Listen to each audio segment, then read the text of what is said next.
termodinâmica de buracos negros. Mas antes, caso você goste do meu canal, certo, e gostaria de apoiá-lo mais ativamente, te convido a fazer parte do clube de membros aqui do canal iFísica, certo? Caso você tenha interesse, só clicar no botão Seja Membro, que está do lado do botão Inscrever-se. A propósito, eis que temos o nosso primeiro apoiador na segunda categoria, certo? Das opções que você tem de apoiar o canal, que é o nosso queridíssimo Marco Henrique, mais conhecido como meu pai. Então, obrigado pela força. A termodinâmica de buracos negros nada mais é do que um conjunto de leis que os buracos negros respeitam e que possui uma profundidade tremenda dentro da física teórica. Seria injusto com a natureza eu fazer um vídeo aqui abordando toda a termodinâmica de buracos negros, né? Falar de todos os aspectos, todas as leis, de uma vez em um vídeo só. Por conta disso, esse vídeo daqui vai ser mais um vídeo de fachada aqui nessa série sobre termodinâmica de buracos negros. Porque como é que vai ser o esquema? Nesse vídeo daqui, eu vou responder a pergunta geral, o que é termodinâmica de buracos negros, certo? O que ela significa, qual é a ideia geral dela. E depois, nos próximos vídeos, eu vou abordando lei a lei da termodinâmica, aspecto a aspecto, para que a gente possa ter um vídeo completo, certo? Uma série completa com todos os desenrolares, né, dessa parte maravilhosa na física. Então vamos de fato para o assunto desse vídeo. O que é a termodinâmica de buracos negros? Na década de 70, três físicos que foram o Barden, no caso o Barden filho, não o Barden pai, que ganhou 2 Nobéis de Física, o Carter e o Hawking, publicaram um artigo, certo? Importantíssimo na parte da física teórica, que eles deram o nome de As Quatro Leis da Termodinâmica de Buracos Negros. Qual que era a ideia desse artigo? Como nós sabemos, os buracos negros são corpos definidos e descritos pela relatividade geral. Porém, na maior parte das vezes que a gente vai analisar os buracos negros, os comportamentos e tudo, a gente nunca analisa os buracos negros em si. Na maioria das vezes, quando a gente vai descrever buracos negros, o que a gente descreve, na verdade, é como os outros corpos se comportam, né, quando estão perto de buracos negros, mas a gente não fala dos buracos negros em si. Como exemplo, é só vocês darem uma olhada nessa minha série de vídeos de buracos negros. Eu basicamente só falei, né, quando eu fui caracterizar os buracos negros, com os efeitos que eles geram em outros corpos. Só teve um momento que eu falei realmente uma característica dos buracos negros em si, e não o defeito deles nos outros, que foi, eu acho que no segundo ou terceiro vídeo da série, né, que eu falei aquela propriedade de que buracos negros não possuem cabelo. Mas tirando isso, tudo foram desenrolares, né, de como a geometria gerada por um buraco negro interfere no movimento de outros corpos. Só para exemplificar, a propriedade mais básica dos buracos negros, que eu enunciei também ao longo dos vídeos, é que o quê? Tudo que entra no buraco negro, ou seja, tudo que atravessa o seu horizonte de eventos, no sentido de entrar no buraco negro, nunca consegue sair. Porém, a gente não falou de propriedades do horizonte de eventos. A gente só falou que tudo que passa dele não sai, ou seja, característica de outros corpos na presença de buracos negros. Além disso, eu comentei como é que a luz se comporta quando está em torno do buraco negro, como é que corpos orbitam, certo? Eu falei daquele frame dragging, que é aquela indução que o buraco negro em rotação faz aos corpos que estão ao seu redor, para fazer com que eles girem junto com ele. Reparem que todas essas propriedades dizem respeito ao comportamento dos outros perto dos buracos negros. Mas em nenhum momento a gente falou como os buracos negros realmente se comportam, eles como objeto central do estudo. Pois bem, então o que o Barden, o Carter e o Hawking fizeram foi basicamente, vamos pegar aqui a relatividade geral e aplicar aos buracos negros para que a gente possa realmente caracterizá-los, e não caracterizar como outros corpos, né, só influenciados por eles. E o que eles obtiveram foi um conjunto de 4 leis, que eles deram o nome de As Quatro Leis da Termodinâmica de Buracos Negros. Por que tem esse nome? Esse nome aí se deve pelo fato de que, apesar dessas leis não terem nada a ver com termodinâmica, ter sido usado só relatividade geral, quando você pega as leis que os buracos negros obedecem, né, dado a relatividade geral, elas têm uma estrutura, uma cara muito semelhante com as leis da termodinâmica de fato, certo? Existe uma analogia ali, elas têm uma cara semelhante, a forma delas é igual. Eu vou enunciar essas leis aqui para vocês terem uma noção, e aí nos próximos vídeos eu vou abordar uma lei para cada vídeo, para que dê para entender a totalidade do que cada lei significa. Pois bem, quando você analisa o horizonte de eventos, certo? Tenta pegar ali propriedades. Uma das relações que você obtém é que existe uma certa quantidade física, que a gente representa por essa letrinha capa, que ela se mantém constante no horizonte de eventos quando o buraco negro está em um dos seus estados estacionários, ou seja, está em um dos seus estados de equilíbrio. Agora, qual que é a lei zero da termodinâmica de fato? Se você se recorda, a lei zero da termodinâmica nos diz que nos estados de equilíbrio de um sistema termodinâmico, a temperatura é a grandeza constante. Evidentemente, esses enunciados são bem semelhantes. Mas aí você também pode falar, ok, nada demais. Existe uma porrada de coisa na física, uma porrada de grandeza que se mantém constante, né, em estado de equilíbrio. Isso, a princípio, não tem por que falar que é análogo à termodinâmica. Certo? Tem um monte de coisa que é constante na física. E que é um questionamento válido. Mas agora vamos olhar as próximas leis para ver como é que as coisas se comunicam. Quando você analisa como o buraco negro se comporta, quando você joga alguma coisa nele, o que você vai obter vai ser basicamente uma lei de conservação de energia. Que na verdade é uma coisa bem natural, certo? É só você pensar o seguinte, imagina que você tem um buraco negro rodando. Se você pega o objeto e joga nele, a primeira coisa que vai acontecer, você pode variar a massa do objeto, certo? Você está aumentando a quantidade de massa que você está jogando nele. Se você aumenta a quantidade de massa no buraco negro, muito provavelmente ele vai aumentar de tamanho, certo? Existe essa possibilidade.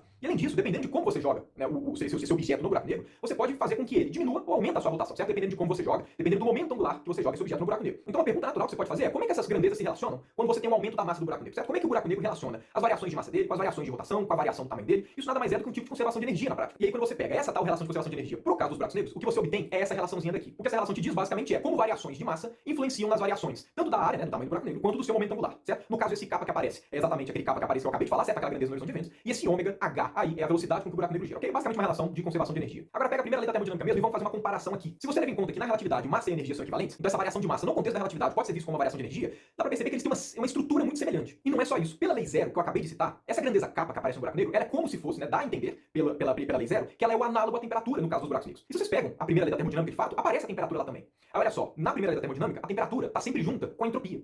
Então, quando a gente olha para a primeira lei da termodinâmica dos buracos negros, quando a gente olha essa estrutura, então a gente fala o seguinte, ok, caso exista uma certa analogia com a termodinâmica, que foi sugerida pela lei zero, como esse kappa daqui é o análogo à temperatura, então, para ser uma analogia realmente consistente, a área do buraco negro tem que estar relacionada à entropia. Porque como a própria lei da termodinâmica nos diz, a temperatura sempre aparece em conjunto com a entropia. Então, se aparecer o kappa no caso do buraco negro, o A, né, a variação da área no caso que aparece junto, né, significa então que a área tem que ser relacionada à entropia, se essa analogia realmente existir. Então percebe que com essas duas primeiras leis que eu não sei de buracos negros, já dá pra ver uma certa semelhança com a termodinâmica. Até então, nada muito absurdo, mas já dá pra ver ali que possui uma certa semelhança, certo? Existe uma grandeza que é conservada no estado de equilíbrio, existe uma relação de conservação de energia em que a grandeza análoga à temperatura tá junto com uma outra grandeza que é a área, sugerindo que ela pode ser entropia, mas sugerindo que ela pode ser entropia não significa nada, certo? Para que a gente possa bater o martelo e falar, opa, parece com a termodinâmica, nós precisamos de mais resultados. Por conta disso, então, vamos ver mais um dos desenrolares, né, que o Barden, o Carter e o Hawking conseguiram determinar e conseguiram descobrir analisando o caso ali dos buracos negros. Se vocês se recordarem do sétimo vídeo dessa série, que eu falei ali um pouco de estrutura causal, certo? Toda vez que a gente vai descrever o nosso espaço-tempo, né, a gente tem que falar para o espaço que o tempo tem característica de tempo e que o espaço tem característica de espaço. Isso é equivalente a gente dizer que a gente tem que colocar uma estrutura causal no espaço-tempo. A gente tem que falar para a matemática que o espaço-tempo que a gente está levando em consideração é um espaço-tempo físico. E uma das formas que a gente tem de fazer isso, né, que inclusive coloca ali as relações de que pode afetar o que, a velocidade da luz tem que ser a máxima possível, é colocar o que eu chamei, né, no último vídeo de estrutura causal. Então a gente pode nos perguntar quais são os efeitos dessa estrutura causal no contexto dos buracos negros. Ou seja, como a estrutura causal influencia ali nas características dos buracos negros. Ela influencia de alguma forma? E a resposta é sim. A estrutura causal tem uma implicação direta de como os buracos negros se comportam de fato. E adivinha quais são esses desenrolares? Quando você impõe num espaço com um buraco negro que ele obedeça a estrutura causal do espaço-tempo, certo? Ou seja um espaço-tempo fisicamente possível, a conclusão que você chega é que você pode jogar o que você quiser no buraco negro, você pode fazer o que você quiser com ele. Não interessa o que acontece. A área de um buraco negro nunca diminui. Ela sempre permanece a mesma ou aumenta. Qual é a grandeza da física que nunca diminui? Sempre permanece constante ou aumenta. É exatamente a entropia. No caso da termodinâmica, a nossa segunda lei da termodinâmica. Perceba então que essas três leis dos buracos negros até agora que eu não sei, que fazem parte da termodinâmica, elas não são semelhantes à termodinâmica só individualmente. Elas são semelhantes no conjunto. Além de cada lei ter a mesma estrutura, a grandeza tem que ser análoga à temperatura, ela é análoga à temperatura na primeira e na segunda lei, que é onde a temperatura aparece. A grandeza que é análoga à entropia, né, no caso que é a área, ela é análoga na segunda e na terceira lei. Percebam que o comportamento dessas três leis, como um todo, abraça exatamente o que a gente espera na termodinâmica, e como se não bastasse essa semelhança entre buracos negros e termodinâmica, né, vista pela lei 0 e lei 1 e lei 2, a gente ainda tem a nossa terceira lei da termodinâmica, que talvez vocês tiveram no colégio, talvez você não tenha muita familiaridade com ela, normalmente ela é pulada no ensino médio, certo? Mas existe sim uma terceira lei da termodinâmica. O que a terceira lei da termodinâmica nos diz é que é impossível atingir a temperatura zero, certo? É impossível atingir o zero Kelvin por processos finitos. Ou seja, você sempre consegue chegar próximo do zero Kelvin na termodinâmica, mas você nunca consegue atingi-lo. A única forma de atingir o zero Kelvin é você ficar tentando chegar infinitamente, certo? Não dá para atingir o zero Kelvin por processos finitos. Isso é análogo a falar que não dá para chegar a zero Kelvin, só que uma linguagem mais bonita. Agora, quando você está estudando buracos negros, o comportamento dos buracos negros, adivinha qual que é uma das propriedades que você obtém, que eles têm que obedecer. A propriedade que você obtém no contexto dos buracos negros, só utilizando as ideias de relatividade geral, é que, sabe aquele kappa que eu falei que é uma grandeza relacionada ao horizonte de eventos? Você pode fazer o que você quiser, ele nunca atinge zero por processos finitos. Ou, em outras palavras, é impossível fazer com que aquele kappa atinja o valor zero. E quem é aquele kappa? Exatamente o análogo à temperatura, no caso dos buracos negros. Impressionante, né, não? É uma coisa até bem inesperada na primeira vez que você vê. Agora, uma coisa que eu já falei ao longo desse vídeo, mas que é importante ressaltar. Não existe nenhum argumento termodinâmico usado para você obter essas leis da termodinâmica de buracos negros. Você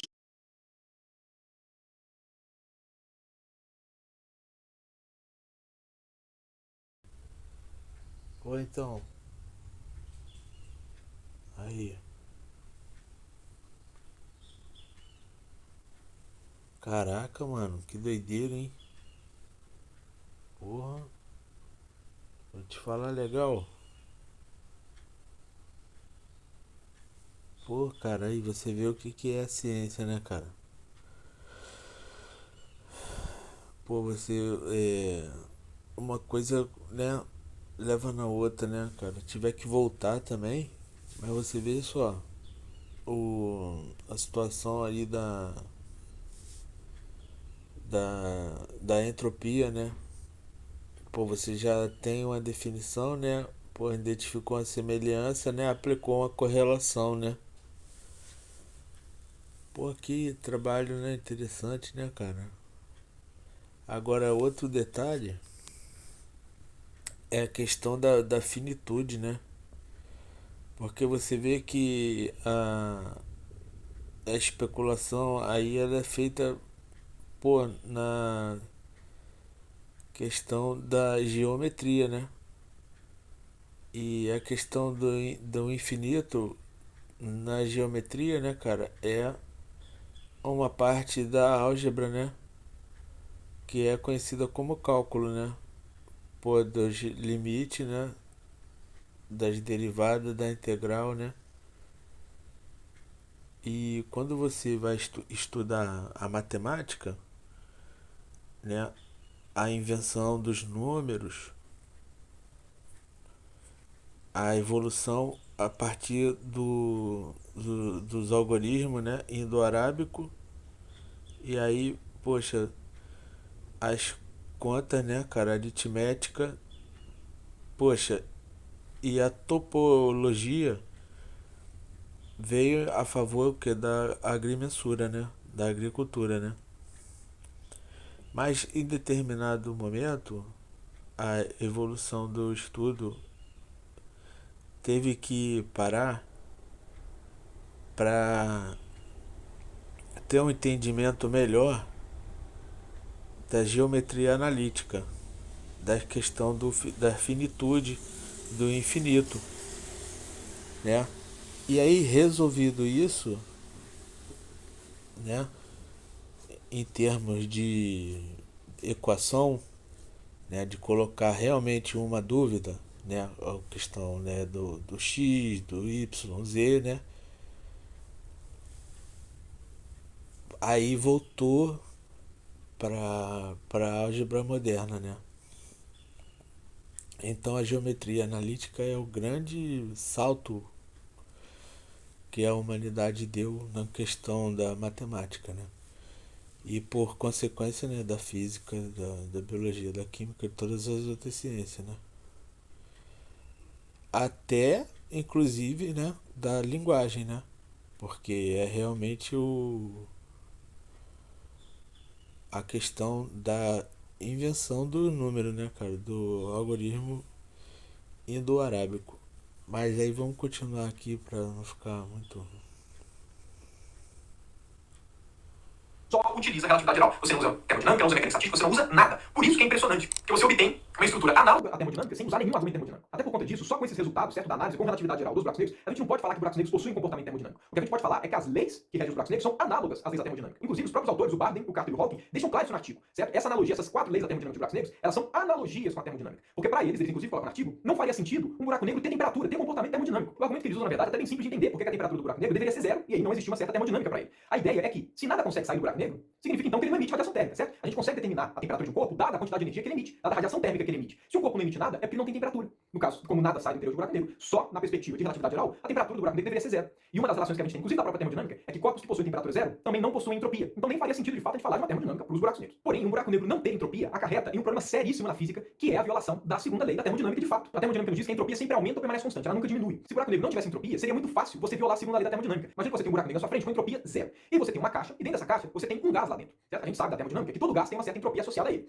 Aí o que você faz? Você pega essa caixa e você joga no buraco negro. Se buracos negros não têm entropia, quando a caixa cair no buraco negro, ela vai fazer parte dele. Então uma coisa que tinha entropia passa a sumir, certo? Ou seja, qual era a entropia inicial? Entropia do buraco negro, que é zero, mais da caixa, que é algum valor. Depois que ela cai no buraco negro, a gente só tem um buraco negro. Qual é a entropia dele? Zero. Ou seja, os buracos negros não terem entropia, resultam que eles são ralos de entropia e violam a segunda lei da termodinâmica, que não é algo plausível e nem algo aceitável fisicamente. Um físico, na época, chamado Belkenstein, ele expôs exatamente essa ideia que eu acabei de colocar, certo? Que buracos negros têm que ter entropia, porque senão você tem uma violação da segunda lei da termodinâmica, o que não é razoável. E não só isso, ele mostrou com argumentos físicos que uma das formas de você solucionar isso é assumir que o buraco negro tem entropia proporcional à área. Ou seja, ele estava dando um toque de que aquele resultado que estava nas leis, né, das 4 leis da termodinâmica de buracos negros, eles tinham ali, na verdade, algum fundo de verdade, porque o buraco negro tinha que ter uma entropia, porque senão a física não era respeitada. E não era qualquer entropia, era uma entropia exatamente prevista pela termodinâmica de buracos negros. Apesar dessas leis não terem nada de termodinâmica, é somente uma analogia quando você só usa relatividade geral. Até que 2 anos depois da publicação, né, das 4 leis da termodinâmica de buracos negros, o Hawking publicou o artigo. O que ele fez foi evidenciar que realmente buracos negros possuem comportamento termodinâmico. Não é só uma analogia formal. Como vocês devem saber, relatividade geral e mecânica quântica são completamente distintos. De forma que quando você usa relatividade geral, você não está levando em conta nenhum efeito quântico, porque a relatividade não incorpora a mecânica quântica. Porém, a gente sabe que a natureza possui comportamento quântico.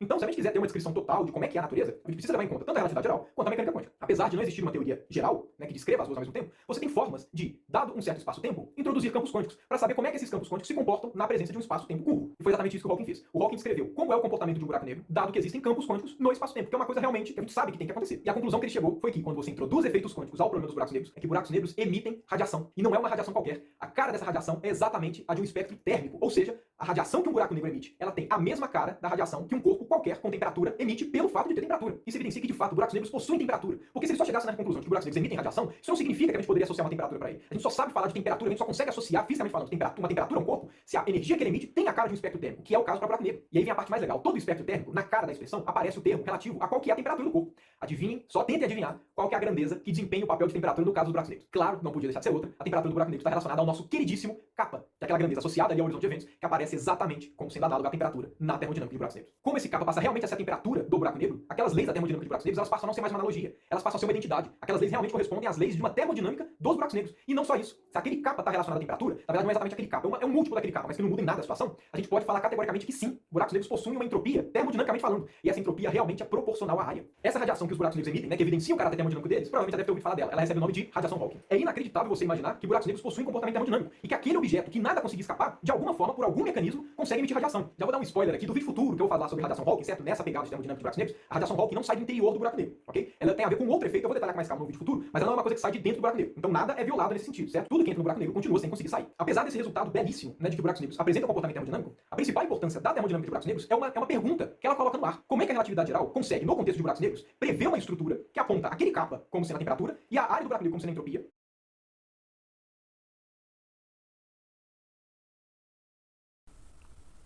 É, a questão da termodinâmica é, é a questão da agitação, né, cara? É, com relação a até acontecendo alguma coisa ou não, né? Então, quando tem onde tá frio, não tá acontecendo nada, né, cara? E onde tá quente tá muito agitado, né? Então, assim, tem um movimento que acontece, que é um movimento, né, que onde tá frio, o calor ele chega ou o calor saiu. O calor saiu e ficou. Então o movimento foi para outro lugar, né? Então, assim, a termodinâmica é a ciência fundamental, tal qual seria assim para a filosofia a questão do suicídio, né? Que o suicídio realmente é a questão fundamental da filosofia, né? Para que viver, né? A pergunta, né? Não cala. E na parte da física, né? Da ciência, né, cara? Questões da termodinâmica, né? O calor da onde vem para onde vai, né? Basicamente é tudo, né, cara? Porque o movimento, né, diz diretamente, né, se está acontecendo alguma coisa ou não, né? Porque quando tá tudo parado, tá tudo parado. Agora você viu a, a questão da entropia no tamanho, né? Na área, né? Tá relacionada com a área, né, cara? A radiação Hawking, né? E aí, mais uma vez, fala mais alto quem fala mais alto, né? O tamanho do troço, da desproporção, né, de qualquer objeto já simplifica muito, né, cara, a validação do comportamento, né? Levando até a extinção, né, de qualquer propriedade, né, cara? Tem assim uma força das estrelas, né, que é descomunal às vezes, né, as galáxias também. O buraco negro cara, o buraco negro é complicado, hein? Sendo que essas grandezas só são interpretáveis como temperatura e entropia quando a gente coloca a mecânica quântica. Ou seja, como é que a relatividade geral consegue prever um resultado da mecânica quântica? Essa é uma das grandes motivações dos físicos que buscam uma teoria geral, uma teoria unificada, uma teoria de tudo, que incorpora mecânica quântica e relatividade. A termodinâmica de buracos negros é um dos resultados, é uma das evidências de que, de alguma forma, existe uma ligeira comunicação, nem que seja muito branda, mas existe ali alguma comunicação entre relatividade geral e mecânica quântica, sugerindo que sim, pode ser que haja alguma teoria mais fundamental. Mas bom, era basicamente isso que eu queria falar aqui no vídeo. Passar um panorama geral do que é a termodinâmica de buracos negros. Para que aí sim, nos próximos vídeos dessa série, a gente possa abordar tema a tema. Então, o próximo vídeo, lei 0, depois dele, lei 1, depois dele, lei 2, vou abordar passo a passo, falar quais são as premissas de cada lei, quais são os desenrolados, o que elas significam, certo? Para que a gente tenha a termodinâmica de buracos negros de uma forma completa, certo? Para que você possa entender certinho esse resultado tão maravilhoso na física. No mais, se você gostou do vídeo, não deixe de dar o seu gostei, certo? Se inscreva no canal e não deixe de ativar o sininho para sempre receber as notificações dos próximos vídeos, certo? Se você gosta do canal, apoia o meu trabalho, não deixe de ser membro e, claro, não deixe de comentar aqui no vídeo o que você achou do vídeo, certo?